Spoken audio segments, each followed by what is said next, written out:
How to start a heating and air conditioning repair business. Are you passionate about starting an air conditioning repair business?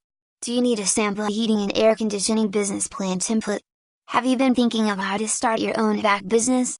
Or are you trying to gather more information or perhaps doing a feasibility study? If your answer to any of the questions above is yes, then you have come to the right place. This article would provide you with the basic information you need to get your HVAC business started. Air conditioning is one thing which is always included in different kinds of constructions, whether for commercial or residential buildings.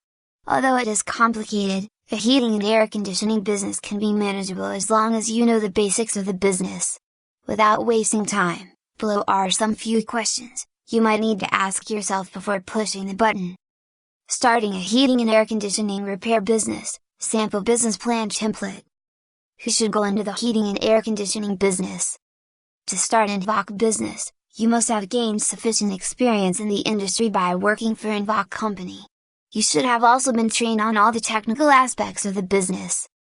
The truth is that the heating and air conditioning business is a very risky business which requires adherence to a lot of safety rules on how to handle equipment and how to protect oneself. Therefore, you should ensure that you get enough training and gather enough experience before you enter into the HVAC business. How much do I need to start? With about $2,000 minus $10,000, you are ready to start your own heating and air conditioning business. Do I need a business plan? The answer is yes. You would need a business plan for your new heating and air conditioning business. In your business plan, you would analyze all the equipment you need to start your business and how much it will cost to acquire them, how you will execute your business idea, your sales and marketing strategy and your expansion plan. You would also include all other information that is necessary to guide you in the course of the business. What should I charge my clients? As an HVAC contractor, you would need to learn the techniques of job costing and pricing.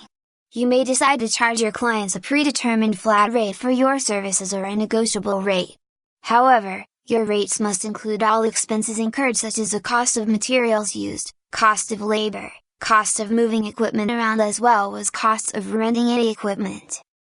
However, in fixing your prices, you should be aware of what your competitors are charging and this should reflect in your own charges. Your prices must not be too high compared to your competitors, except you want all your clients running to the competitors instead. Will I need a license and insurance? Most states would expect you to acquire a license before you can practice as an HVAC contractor. The requirements needed to obtain this license would depend on the state you would want to practice in. However, it is generally required that you have at least 2.5 years experience working in an HVAC company before you would be allowed to become independent. You would also need to obtain liability insurance and workers' compensation insurance for your business. What are the tools I will need? The most important tool you will need is a motor van to move your equipment and your workers around.